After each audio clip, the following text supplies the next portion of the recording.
Thumbnail দেখা আবার চমকায় যায় না, জামাত কি ক্ষমতায় আসবে? এই প্রশ্নটা আমার অনেকে এখন করে।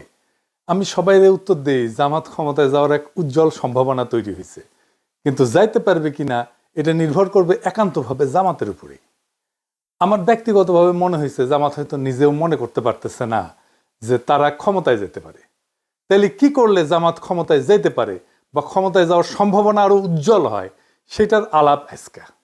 আগে দেখে নি জামাতের জন্য ইলেকশনে জেতাটা কেন খুবই সম্ভব, আর কেনই বা জামাত জিততে পারে। প্রথম কারণ হইতেছে যে দেশের মানুষ নতুন রাজনৈতিক শক্তিকে ক্ষমতায় দেখতে চায়। বিএনপির বিগত সময়ের শাসনের স্মৃতি এখনো দগদগে ক্ষতর মতো এক প্রজন্মের মনে জায়গা আছে।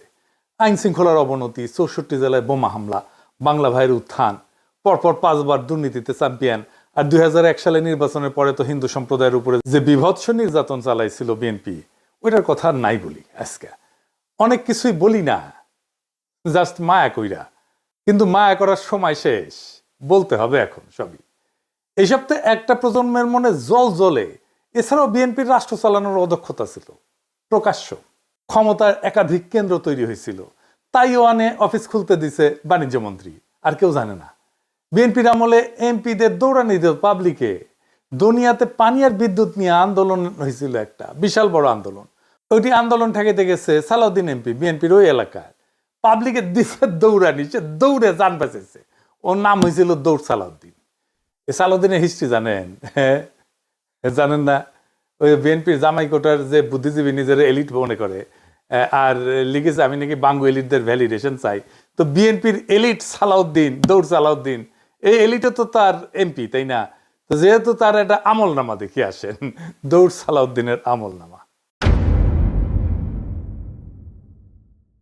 এই দৌড় সালাউদ্দিন এইচএসসি পাশ কইরা একটা জীবন বীমা কোম্পানির চাকরি করত।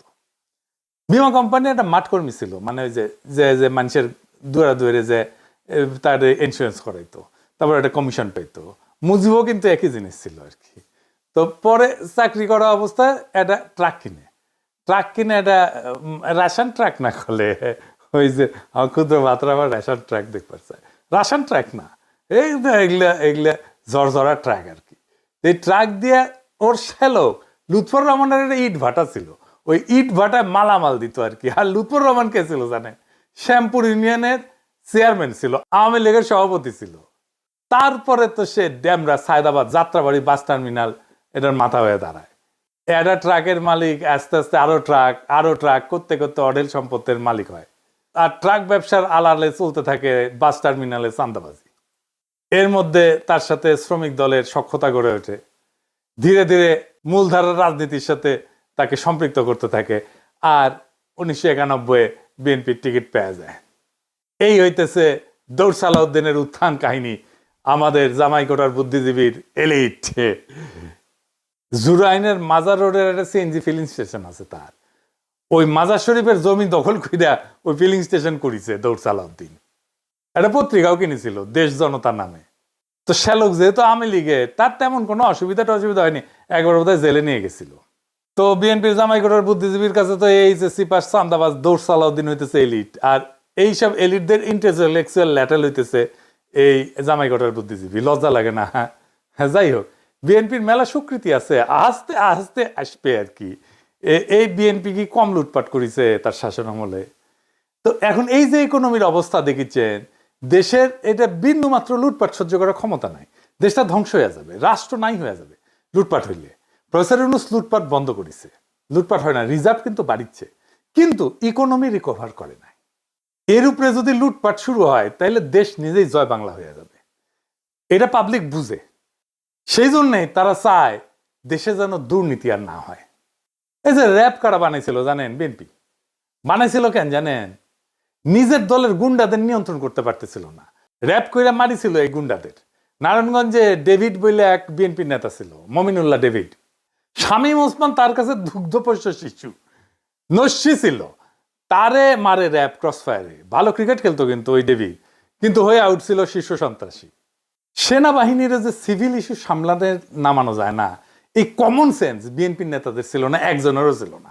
সেনাবাহিনীর মধ্যে মানবাধিকার লঙ্ঘন করে ফিরে যাওয়া সেনা কর্মকর্তার সৈনিকেরা যে মারাত্মক সমস্যা সৃষ্টি করেছে, এটার ক্ষত কতদিনে যে যায় আল্লাহ জানে। এটা সৃষ্টি করছে বিএনপি। এদের রাষ্ট্র চিন্তা কত দুর্বল, এরা রাজনীতি বোঝে না, রাষ্ট্র তো দূরের কথা। কারণ এইখানে জামাত তার প্রাসঙ্গিকতা তুলে ধরতে পারবে ভোটারদের কাছে। জামাত ক্ষমতায় আসলে তার নেতা মন্ত্রীরা দুর্নীতি করবে না, করেনি, আগে ছিল মন্ত্রী, এটা ধরে নেওয়া যায়। কিন্তু এর মানে কি দেশ চালাইতে পারবে? জামাতের লোকেরা শুনে অবাক হইতে পারেন যে আমার কাছে নানা দিক থেকে নানা ধরনের লোক জানতে চাইতেছে জামাত ক্ষমতায় আসলে কি করবে। অনেকে চায়নায় গেছি উঠেও জানতে চাইছে, কারণ তারা জানে যে আমি জামাতের ক্ষমতায় আসার সম্ভাবনার কথা প্রকাশ্যেই জোরের সাথে বলছি। যারা এই প্রশ্নগুলো করছে তার মধ্যে আছে ডিপ্লোম্যাট, ইন্টেলেকচুয়াল, বিদেশিরা তো আছেই, শীর্ষ ব্যবসায়ী আছে, নারী আছে, এমনকি আমার মাও জিজ্ঞেস করেছে। কি প্রশ্ন শুনলে অবাক হইবেন, বলতেছে জামাত ক্ষমতা আসলে কি মদ খাওয়া বন্ধ করে দিবে, আমার ওদের মদ খেতে দিবে। এই প্রসঙ্গে ফরদ মজার ভাইয়ের একটা কৌতুক মনে আসলো আর কি, সত্য কৌতুক আর কি। উনি এক বিখ্যাত সম্পাদকের কথা কইতেন, বলতেন উনি নাকি ইসলামপন্থীরা ক্ষমতায় আসলে মদ খেতে পারবেন না, এই জন্য সেকুলারিজম প্রমোট করে। যাই হোক, আমি কই যে উনারা নির্বাচনী ম্যানিফেস্টো দিক, তারপরে দেখেন।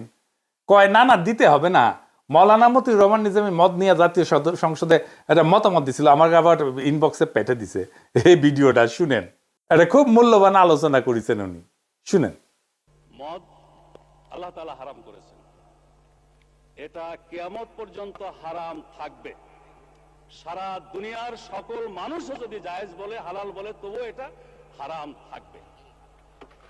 আল্লাহ, রসুল এবং আখিরাতের প্রতি, কোরআনের প্রতি যারা ঈমান পোষণ করে তাদের কাছে মদের দাম কমানো বাড়ানো অথবা শুল্কের হ্রাস বৃদ্ধি তাদের কাছে কোনো ব্যাপারই নয়। মাংনাও যদি দেওয়া হয়, মদের ফ্যাক্টরির মধ্যে যদি বদ্ধ দরজা জানালার মধ্যে তাদের রাখা হয়, তবুও তারা আল্লাহর ভয়ে মদ স্পর্শ করবেন না। মানে স্পিকার, আমি তাদের উদ্দেশ্যে বলতে চাই, তারা যদি সত্যি এটা নিয়ে রাজনীতি না করতে চান, আন্তরিকভাবে মদ বন্ধ হোক এটা চান, তাহলে মদ বন্ধ তো ইসলামী অনুশাসন পুরোপুরি চালু ছাড়া হতে পারে না। ইসলামী রাষ্ট্র ব্যবস্থা, সমাজ ব্যবস্থা, শিক্ষা ব্যবস্থা চালু হওয়া ছাড়া হতে পারে না। অনুশাসন কায়েমের আন্দোলনকে বলেন মৌলবাদ, বলেন সাম্প্রদায়িকতা, বলেন ধর্মান্ধতা। যতদিন তারা ইসলামী রাষ্ট্র ব্যবস্থা, সমাজ ব্যবস্থার আন্দোলনকে মৌলবাদ, সাম্প্রদায়িকতা, ধর্মান্ধতা বলা বন্ধ না করছেন, ততদিন মদের ব্যাপারে তাদের কোনো প্রশ্ন তোলার অধিকার নাই। মানে স্পিকার, এই ব্যাপারে আর একটা পিকচার আমি আপনার সামনে আনতে চাই। 1400 বছর আগে জনাবে মুহাম্মদুর রাসূলুল্লাহ সাল্লাল্লাহু আলাইহি ওয়াসাল্লাম যখন ইসলামের দাওয়াত দিচ্ছিলেন, সেই যুগটাকে বলা হয় আইয়ামে জাহেলিয়া। তখনকার দিনে মানুষের মদের আসক্তি আরো অনেক বেশি ছিল। আরবি ভাষায় দেখেছি মদের নাম 200-এরও বেশি। তাদের কাব্য সাহিত্যে মদের বন্দনায় ভরপুর। সেখানে বাড়িতে বাড়িতে মদের মটকি ছিল।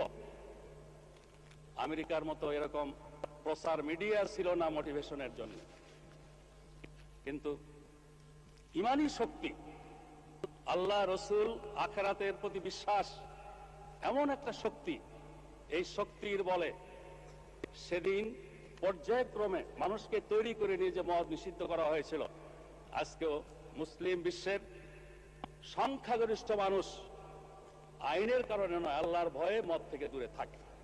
তো আমি এটা শুনে কই যে আমিও তো মদ খেতে নিষেধ করি, মানে ডাক্তারেরা আর কি।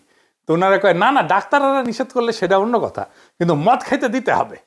আমি কই না, খেতে দিলে সমস্যা কি?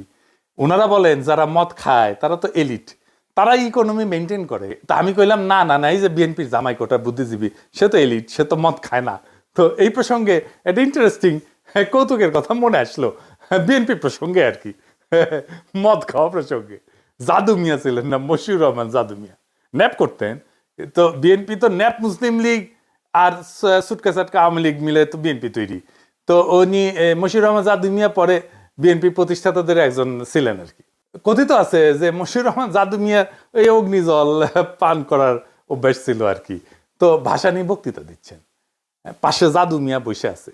তো কইতেছেন ভাসানী অগ্নিঝরা কণ্ঠে কইতেছে, চালের দাম বাড়িছে, ডালের দাম বাড়িছে, তেলের দাম বাড়িছে, মদের দাম বাড়ছে কিনা কইতে পারবো না, জাদু মিয়া কইতে পারবে। তো এই মদ খাইতে পারবো কিনা এটা একটা বিরাট জিজ্ঞাসা। যারা মদ খায় না তারা আরো বেশি জিজ্ঞায়। নারীরা বলে যে তারা তাদের পছন্দ মতো পোশাক পরতে পারবে কিনা। একজন তো কইলো যে বিকিনি পরতে পারবে কিনা। আমি কইলাম বাংলাদেশের মেয়েরা কি সিবিসে বিকিনি পরে? হ্যাঁ, তো কয়ে না পরে না, কিন্তু পড়তে পারবে কিনা। মানে আগে থেকে কয়ে নিচ্ছে, কয়ে দিতে হবে পড়তে পারবে কিনা। যদিও বাংলাদেশের বেশিরভাগ তরুণ শিক্ষিত মেয়েরা হিজাব পরে, আমরা সেটাই দেখতে পাই। তারপরেও এই আতঙ্ক ছড়ানো হয়েছে বা হইতেছে। 1922 সালে কতটুকু পা খোলা রাখতে পারবে মেয়েরা সেটা নিয়ে পুলিশ ধরতে আমেরিকাত সিবিসে যায়। আর আমাদের এখনই দেওয়াই লাগবে বিকিনি পরার জন্য, পারমিশন দেওয়াই লাগবে। হ্যাঁ, আমার তো আপত্তি নাই, হ্যাঁ আমি তো দিবেরই চাই। আমাকে দেন রাষ্ট্রপতি পদে দাঁড়াই, আমাকে মার্কা মনে আছে তো, বুলডোজার সিল মারো রে সিল মারো, বুলডোজারের সিল মারো, মাইরা দেন, আমি বিকিনি পরার ডিক্রি জারি করে দেবো প্রথম দিনই। যাই হোক, দুর্নীতি বন্ধ করবে জামাত, সাথে সাথে এক মহা সমস্যা শুরু হবে। কি সেই সমস্যা? মহারাজ, বিশাল সমস্যা। এই যে রাষ্ট্রযন্ত্র, তার প্রত্যেকটা নাট বল্টু দুর্নীতিগ্রস্ত, চেয়ার টেবিল পর্যন্ত ঘুষ খায়। যেই আমলাতন্ত্রের উপরে সে বৈশা রাষ্ট্র চালাবে সেটাই তো করাপ্ট, আগা পাঁচতলা করাপ্ট। ব্যাংক থেকে লোন নিতে গেলে ব্যবসা প্রতিষ্ঠানগুলোকে ঘুষ দিতে হয়, ব্যাংকের এমডি কে, বোর্ড মেম্বারদেরকে। যে লোন নিবে সে তো কাস্টমার, তারাই তো তেলাবে ব্যাংক। তা না, উল্টা যে সেল করিচ্ছে সেই তেলা, সে তারাই কাস্টমার তেলাইতেছে। এটা কেমনে ম্যানেজ করবে জামাত? এটার একটা সিস্টেম লাগবে। এই সিস্টেম ওদের মাথায় আছে কিনা কে জানে। জামাতের মন্ত্রিসভা কেমন হবে?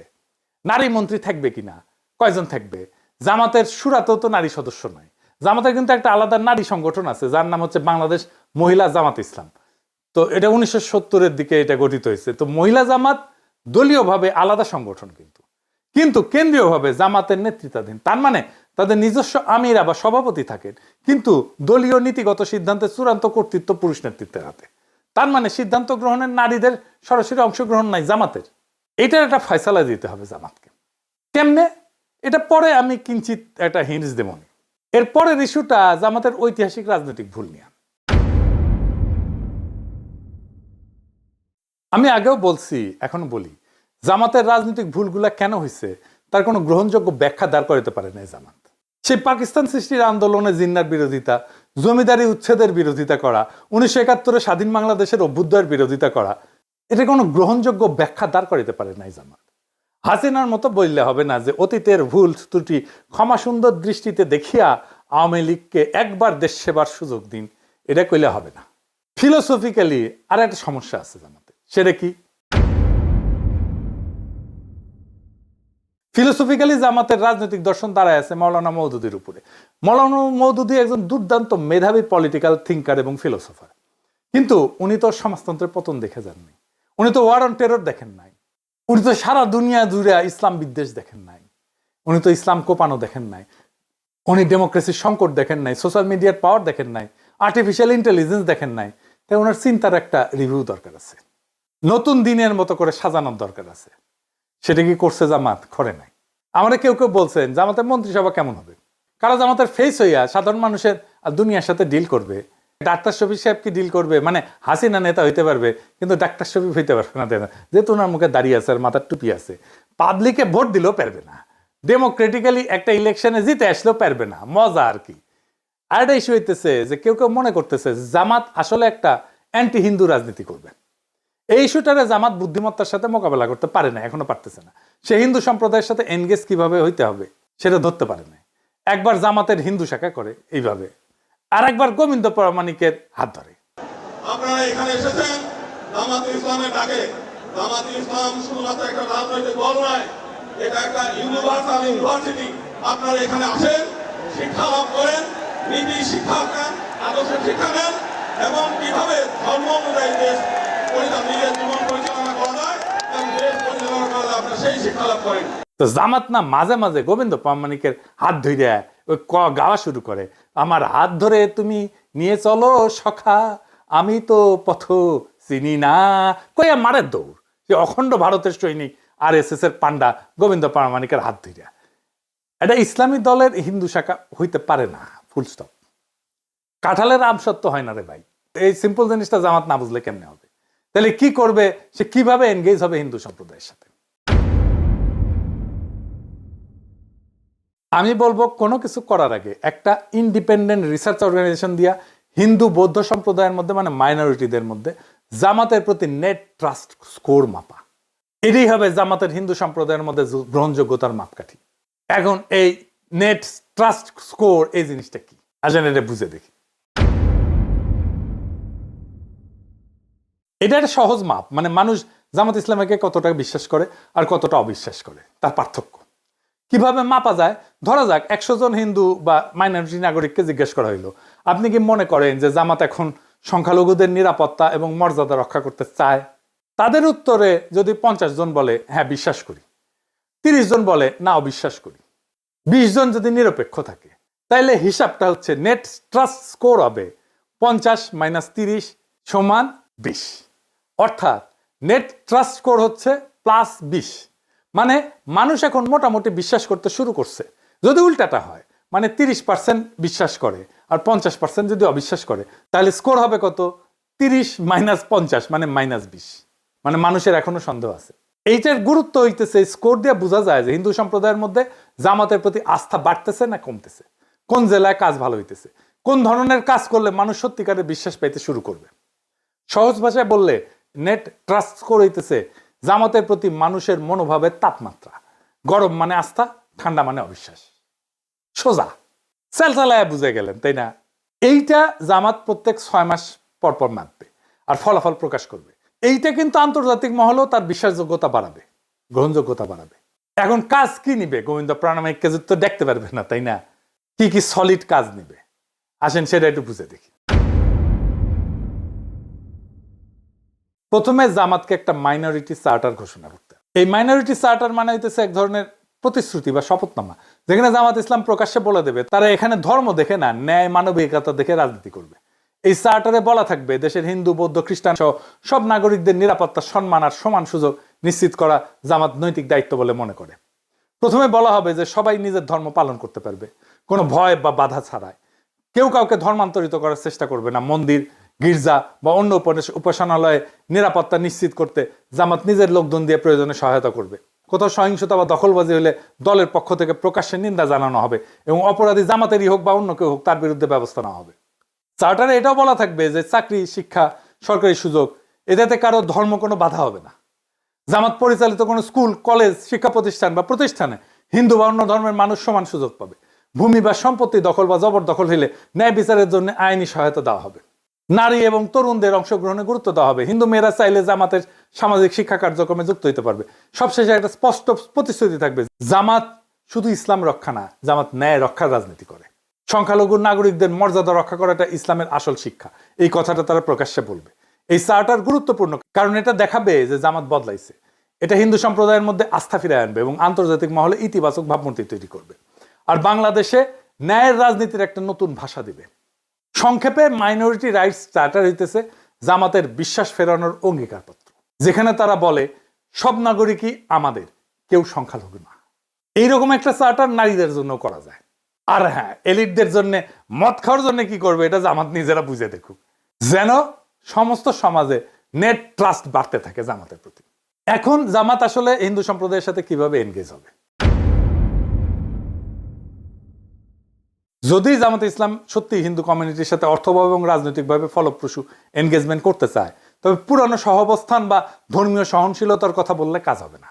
এখন দরকার হবে ইনোভেটিভ, ইন্টেলেকচুয়াল, সাবভার্সিভ এবং ন্যারেটিভ চেঞ্জিং আইডিয়া, যা সাইমালটেনিয়াসলি হিন্দু কমিউনিটির আস্থা অর্জন করবে, নাম্বার 1।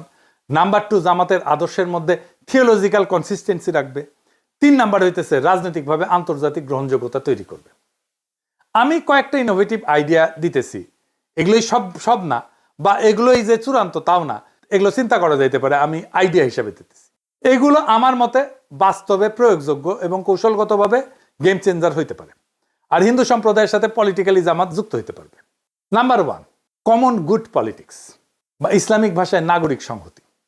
জামাত একটা শরিকুল খার বা শেয়ার্ড গুডনেস অ্যালায়েন্স করতে পারে, এই নামে নতুন একটা ফোরাম তৈরি করতে পারে, যেখানে হিন্দু সম্প্রদায়ের লোকজন, শিক্ষক, চ্যারিটির লোকজন, দাতব্য সম্প্রদায়ের লোকজন, মাদ্রাসা শিক্ষক, স্থানীয় মুসলিম নেতারা যৌথভাবে কাজ করবে। কিসের জন্য কাজ করবে? সামাজিক ইস্যুতে কাজ করবে। যেমন ধরেন নিরাপদ পানি, স্যানিটেশন, শিক্ষা, পরিবেশ, দারিদ্র দূরীকরণ, স্বাস্থ্য, এই সমস্ত বিষয় নিয়ে কাজ করবে। তার ফলে নৈতিক কাজকে কেন্দ্র করে একটা রাজনৈতিক একতা তৈরি হবে। আর একটা ইন্টারেস্টিং কাজ করা যায়, যেমন ধরেন ফেইথস অফ বেঙ্গল এই নামে ফেস্টিভ্যাল করতে পারে, উৎসব, ধর্মীয় ঐতিহ্যের একটা পুনর্দখলের ধারণা। যেমন স্থানীয় পর্যায়ে ফেইথস অফ বেঙ্গল নামে সাংস্কৃতিক উৎসবের আয়োজন করতে পারে, যেখানে হিন্দু, মুসলিম, বৌদ্ধ, খ্রিস্টান সব সম্প্রদায়ের যে কালচারাল অ্যাসেট, ধর্মের যে কালচারাল অ্যাসেট, সেইটা তারা প্রজেক্ট করবে, সেটা তারা দেখাবে। হিন্দু সম্প্রদায় কীর্তন করতে পারে, মুসলমান সম্প্রদায় মিলাদ করতে পারে, কাওয়ালি করতে পারে, খাবার থাকবে এখানে, হিন্দু উৎসবের খাবার, মুসলিম উৎসবের খাবার, হিন্দুদের পোশাক, মুসলিমদের পোশাক, এগুলো প্রদর্শিত হবে। লক্ষ্য হবে আমাদের মিলিত সংস্কৃতি আমাদের রাজনীতিকে ছাড়াই গেছে, এই বার্তাটা দেওয়া। এইটা ইসলামের সামাজিক ন্যায়ের ধারণাকে সাংস্কৃতিক ভাষায় উপস্থাপন করবে। জামাতকে সংস্কৃতি বিরোধী দল বলে না, এখান থেকে বের করে আনা যাবে এইটা করে। একাডেমিক স্তরে আর একটা কাজ করা যায়, যেমন ইন্টারফেথ থিঙ্ক সার্কেল। এইটা একাডেমিক স্তরে ন্যারেটিভ শিফটের কাজ করবে। কিন্তু যেমন জামাত একটা নীতিগত থিঙ্ক ট্যাঙ্ক তৈরি করতে পারে, বাংলাদেশ ইন্টারফেথ এথিক্স ফোরাম, যেখানে মুসলিম, ইসলামবিদ, হিন্দু পণ্ডিত এবং সমাজবিজ্ঞানীরা, তরুণ সমাজবিজ্ঞানীরা একসাথে কাজ করবে।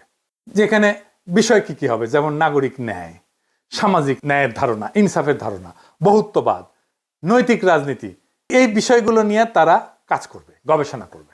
এইটা জামাতের একটা ইন্টেলেকচুয়াল ডিপ্লোমেসি হিসেবে কাজ করবে। বিশ্ববিদ্যালয়, মাদ্রাসা এবং আশ্রমের মধ্যে আলোচনা চালাবে। এর ফলে জামাতের বিরুদ্ধে থাকা ধর্মান্ধতা, অসহিষ্ণুতার এই যে বুদ্ধিবৃত্তিক চিত্র, এটা একেবারে ভেঙে যাবে। আরেকটা অ্যাডিশনাল কৌশল করতে পারে, যেমন ধরেন ডিজিটাল ব্রিজ ফর মাইনরিটিস। যেমন জামাত একটা নিজস্ব ডিজিটাল প্ল্যাটফর্ম তৈরি করতে পারে, যেখানে সংখ্যালঘু নাগরিকরা তার অভিযোগ, ভয়, প্রস্তাব, শঙ্কা এগুলো জমা দিতে পারবে গোপনীয়ভাবে। প্রত্যেক 6 মাসে জামাতের নেতৃত্ব এটা প্রকাশ করবে মাইনরিটি রাইটস প্রোগ্রেস রিপোর্ট, এখান থেকে তথ্য নিয়ে। এইটা হবে বাংলাদেশের প্রথম ইসলামপন্থী দলীয় অ্যাকাউন্টেবিলিটি মেকানিজম টুয়ার্ডস মাইনরিটি। ক্ষমতা শুধু ভোটে আসে না, ক্ষমতা আসে বিশ্বাস থেকে, আস্থা থেকে, মানুষের হৃদয়ে জায়গা করে নেওয়া থেকে। জামাত যদি মানুষের এই আস্থার জায়গাটা বুঝে নিজেদের ভেতরে গোড়ামি, সংকীর্ণতার, আত্মরক্ষার দেওয়াল ভেঙে ফেলতে পারে, তাহলে বাংলাদেশের মানুষ একদিন বলবে এই দল বদলাইছে, এই দল দেশের জন্য কাজ করতে চায়। আজকের রাজনীতিতে সবচেয়ে বড় অভাব হচ্ছে বিশ্বাসযোগ্যতা। যেই দল এই বিশ্বাস ফিরে আনতে পারবে, যে দল মানুষকে ভয় না দেখায় তাদের ভবিষ্যতের স্বপ্ন দেখাইতে পারবে, তারাই ক্ষমতায় যাবে, তারাই রাষ্ট্র করবে। জামাতের সামনে সেই সুযোগ এখন সত্যিই তৈরি হয়েছে। কিন্তু দরজা খোলা মানে ভেতরে ঢোকা না। কিন্তু এই দরজায় ঢুকতে হইলে নিজেদের পুনর্গঠন করতে হবে, মানে নীতিতে, সংগঠনে, আচরণে। বাংলাদেশ এখন এমন এক মোড়ে দাঁড়ায় যেখানে ধর্মীয় রাজনীতির নাম শুনলেই অনেকে ভয় পায়।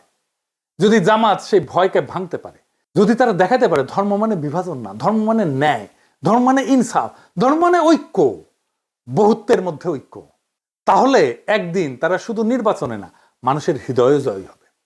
এখন সময় জামাতের জন্য ইতিহাসের সামনে দাঁড়ানোর, অন্যদের বদনাম দিয়ে না, নিজেদের পরিবর্তনের শক্তি দিয়ে প্রমাণ করার।